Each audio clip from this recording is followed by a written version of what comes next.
Hey everybody, it's me, Dr. Sophia, and welcome to another episode of Queen City Healthy Sex.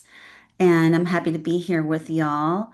I am trying something new today. I am recording a podcast by myself, which I've done before, but I'm recording an audio at the same time of a video podcast.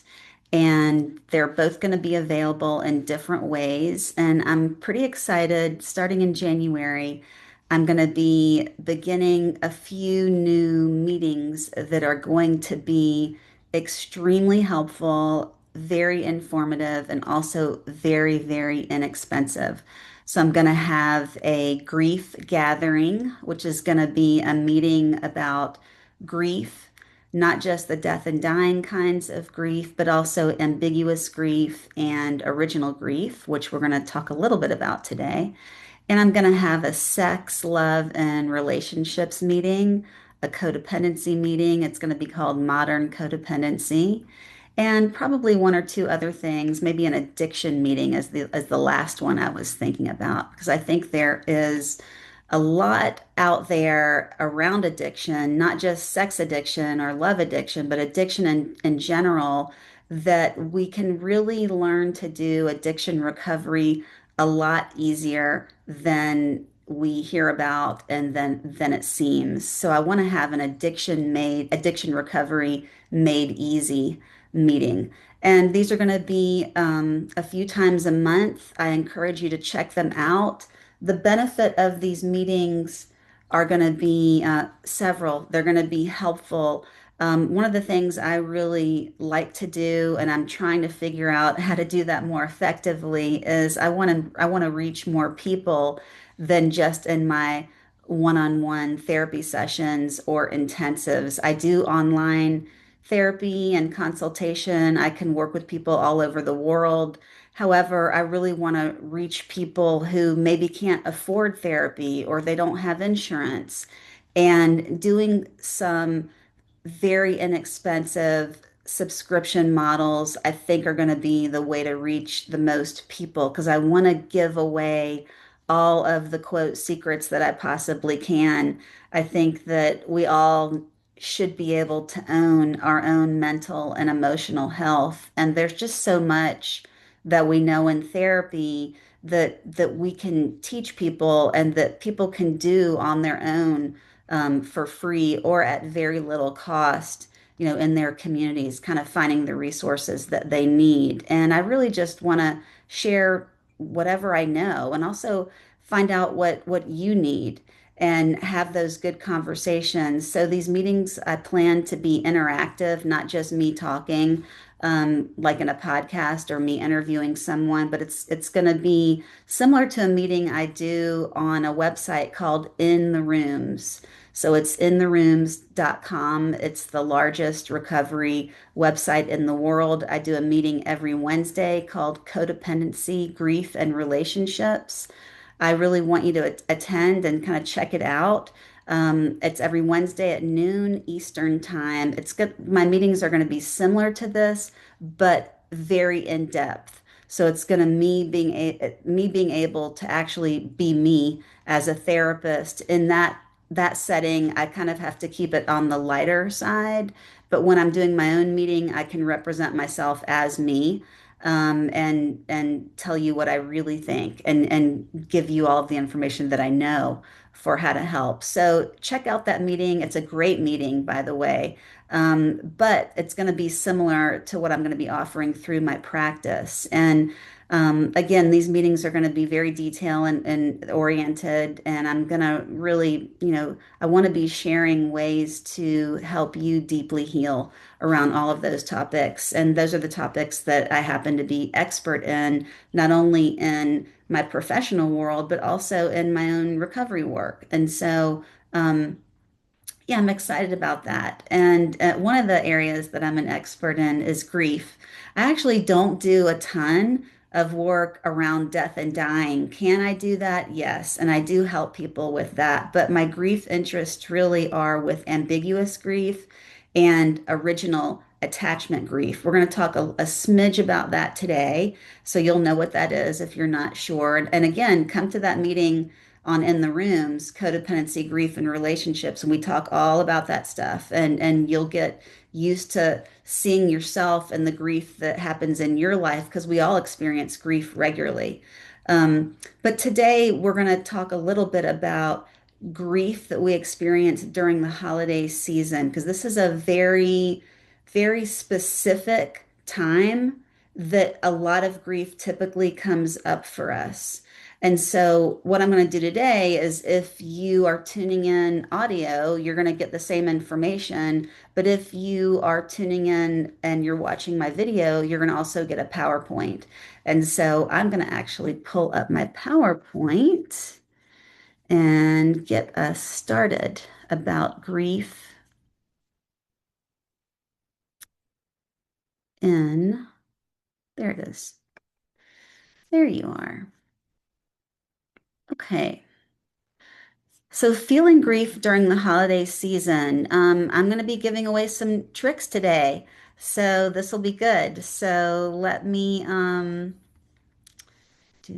do start our, there you go. Yeah. So, grief comes up for us during the holidays. That's normal. And we're going to talk a little bit about why that is. Grief is so much bigger than when we think about death and dying. That's typically how grief is explained to us. It's when someone dies. And that's certainly true. But we also feel all different kinds of grief. And there is this very specific kind of grief that we tend to feel during the holidays. So we're going to talk a bit about that today. So grief is normal. It's actually not only normal, it's the most helpful healing feeling state there is. And we know that now through neuroscience. So grief is a healing superpower. So the holidays bring sadness and recollections of loss for many of us. Someone, we might be thinking about someone, we're remembering that they've passed, or someone has moved, and we're not going to be able to spend the holidays with them. Any kind of loss is actually going to create grief. So this grief could be possibly due to death, loss of relationships, not having close relationships. All of that is going to create grief. Ambiguous grief and original attachment grief, also known as origin grief, are the kinds of grief that we're talking about here.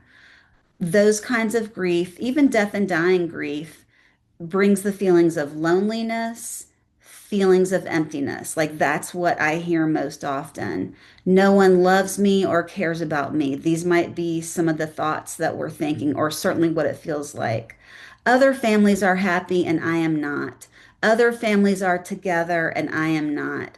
Other families love each other and they're close, and I don't have a family. I feel like an orphan. Those are all the ways that this could we could be thinking. That's certainly what we're feeling.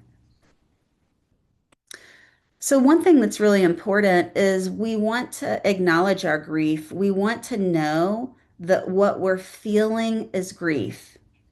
Grief is not depression, and the thoughts and feelings of grief are not facts, they are feelings, and feelings are normal. So we need to choose to identify these feelings as feelings rather than facts. A feeling is not a fact, a feeling is a feeling. Just because we feel a feeling doesn't mean it's true. I will say this 100 different ways because it actually takes a lot to really, really get it. What's really important is to honor our feelings and feel the grief. Grief is really painful until we get used to feeling it. Once we get used to it and we know it's grief, we just kind of let it happen. We feel it, we move through it, and then we live our life. But before we really get really skilled and know how to feel grief, we usually prevent the feeling and we put off feeling the grief, and the grief actually turns into anxiety, and it creates a lot of mental issues, emotional issues, and physical issues, to be honest with you. Um, So it's pretty powerful to be able to know I'm feeling grief and to honor that and feel the grief.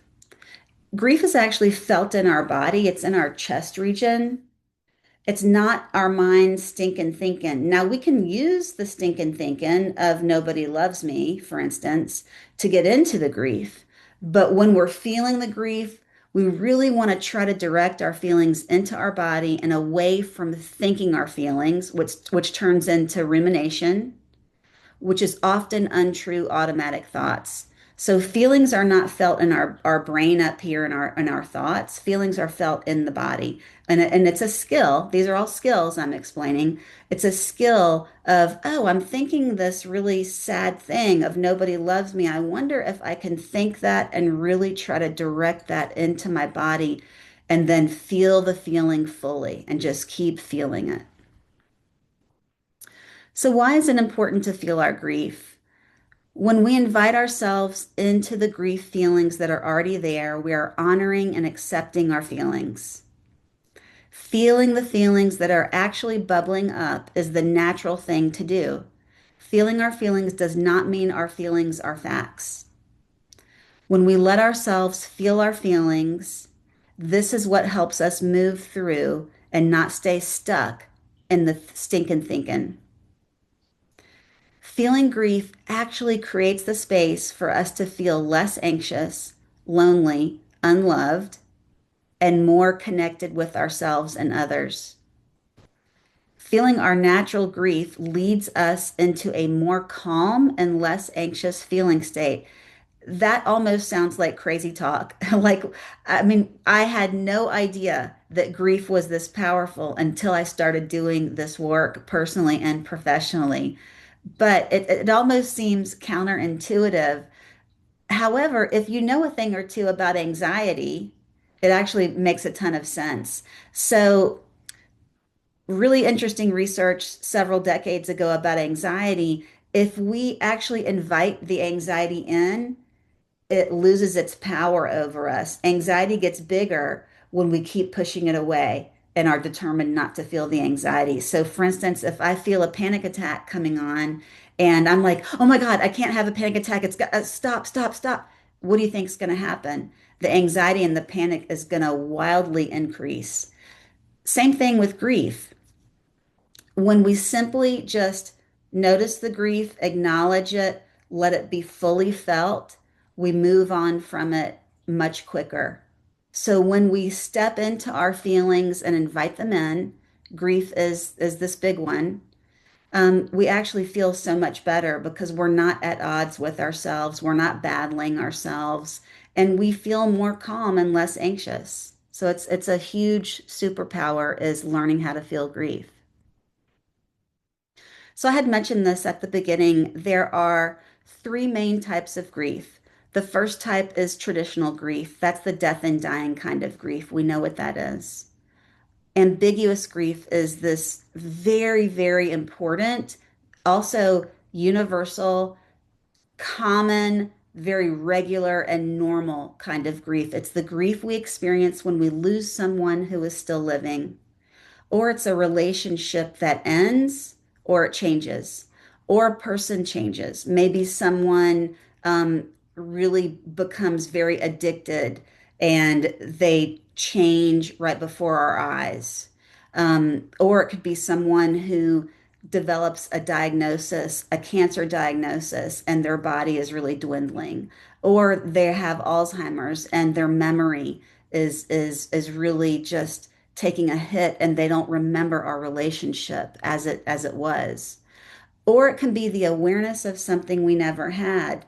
Maybe I was never able to conceive a child. I would feel grief about that. I don't have to have a child, lose a child to feel grief. I can be aware of something I never had and feel enormous grief around that. Or the awareness of something that's about to change can also create grief. Examples are separation, divorce, disconnect with a friend, disconnect with a family member, family estrangement. That's a biggie around the holidays. Addiction, Alzheimer's, Parkinson's, cancer, health diagnosis, never being able to conceive a child, never having a safe childhood, Experiencing trauma or abuse can also create grief. We're going to feel sadness and grief that we were abused. Loss of a job, that's a huge area that creates a ton of grief that we don't really think about. And instead, a lot of people might think, oh, well, I'm just depressed and there's something wrong with me. That's why I got fired. It's really this like, hey, of course it's normal that I'm going to feel grief when I've lost something, loss of a home. So there's a million ways that we experience ambiguous grief. It's very common. It's so powerful to be able to know this is grief. There's nothing wrong with me. This is grief. This is not depression. Let me just feel the grief and move through it. The third type of grief, also universal, this is this is the superpower around grief. It's original or origin grief. This is early childhood attachment grief. Every negative feeling that we have today is actually foundational to us and created ages 0 to 5. And it's all due to our attachment wounding. So, original grief is the felt or perceived feeling or awareness of our earliest childhood woundings. Original grief, it's created in us primarily ages 0 to 3, 0 to 5, and stems from what we did not get around care, comfort, safety, nurturing, and affection. So, original grief is also universal. We all experience some type of attachment wounding. I don't care if you came from the most healthy family in the world, all the way to the most unhealthy, everything in between. We all experience, we all feel, we all perceive some type of attachment wounding when we're very little. This is how our brain actually is. It's in the development stage. We don't understand fully what's happening in our family system, even if we're coming from a healthy family. Let's say we have a mostly secure, healthy, functional family, but I'm the oldest and three siblings come along. I don't get enough attention anymore. I'm going to perceive that as something's wrong with me. Something is wrong with me. It's my fault that my caregivers aren't spending as much time with me as they used to. I'm not able to be aware of time and other people that they take care of until I get much older, until I'm 13 or older. So ages 0 to 3, 0 to 5, I'm perceiving everything is about me. That is normal. And that is all our brains are capable of doing. And so we perceive attachment wounding even if it's fully there or it's not. Most of us, it is fully there. If we spent a lot of time crying in our beds and we were hungry and nobody came to get us, like if we were sleep trained to cry, that's going to create a lot of attachment wounding. So these are just really important things to know about grief. Grief is it's this is the deepest healing work I've ever experienced or ever done with a client is original grief work. People come and do grief intensives with me all the time, and the word I get every single time is it's transformational to them because it really is. So let's talk about some powerful tips for processing grief during the holidays. First of all, you have to notice you're feeling grief. Very likely there's nothing wrong with you. One way to feel the grief is like, isn't it sad? Isn't it sad that my son moved to Arizona and I'm really not going to see him much over the holidays? Yeah, it is really sad. I'm going to experience my grief around that. We want to feel the grief in our body instead of thinking the grief, which might sound something like, I'm just going to use that example because it's actually a real life example. I'm such a terrible mother. That's why I'm not going to see my son. My son doesn't love me. That's why I'm not going to see him very much over the holidays. And really that's the stinking thinking that's not true. And it's more helpful if I just, oh, let me just feel the sadness of our locations are different, our schedules are different, and it's just this is how it is today, this year. We can also set a timer or listen to the little voice inside of us that tells us that's enough of the feeling. So for me, when I feel grief, I like to set alone time aside and I just want to really feel it. I might, lay in my bed, kind of curl up, snuggle up with a heavy weighted blanket and just really let the feeling of grief come in my body. I might do a lot of crying, and that feels really cathartic. Feels it's normal. You can also play a sad song to feel grief. And then after grief, you want to get grounded. So do the things that help you feel grounded. Connect with healthy people after that, because connection is the cure for everything. So, how to get grounded? It's different for everyone. Some people, here's some very popular examples: meditation, yoga, restorative yoga is my biggie, walking, gardening, journaling, reading, cooking, support meetings. There's a million ways to get grounded. You have to find what works for you, or it could be, usually it's like four, five, six, seven, eight different things that we kind of do all throughout the week and the month that kind of keep the maintenance of being grounded so that we can go into our feelings when we need to. If you have questions around this, contact me for a session at Sophia at queencityhealthysex.com. Also, pay attention to my websites and to my social media around these weekly meetings that are going to be starting in January. The grief meeting is going to be called a grief gathering. We're going to talk about all things about grief. It's going to be very, very good. And then here's my social media handles. Facebook is at Dr. Sophia Caudle. Instagram is at Sessions with Dr. Sophia. LinkedIn at Dr. Sophia Caudle. X, Dr. Sophia Caudle, YouTube at Dr. Sophia Caudle, TikTok is Sessions with Dr. Sophia. So they're all similar. If you just search me, you're going to find me. And I'm going to stop my share. So, again, thank you so much for joining me on this podcast about holiday grief. I hope it's been helpful. I'm excited to be starting these new offerings with you in January and February. I really want to be sharing more with more people all around the world about grief, sex, relationships, love, codependency, all kinds of things around addiction and anything that y'all think I can be helpful to you about. I'd love for you to also email me and let me know. If I know something about it, I definitely will say something about it and we'll have a meeting on it. And so I just am excited to be connecting with you more and differently. And I hope that you all have a lovely and healthy holiday season. Thank you so much. Bye.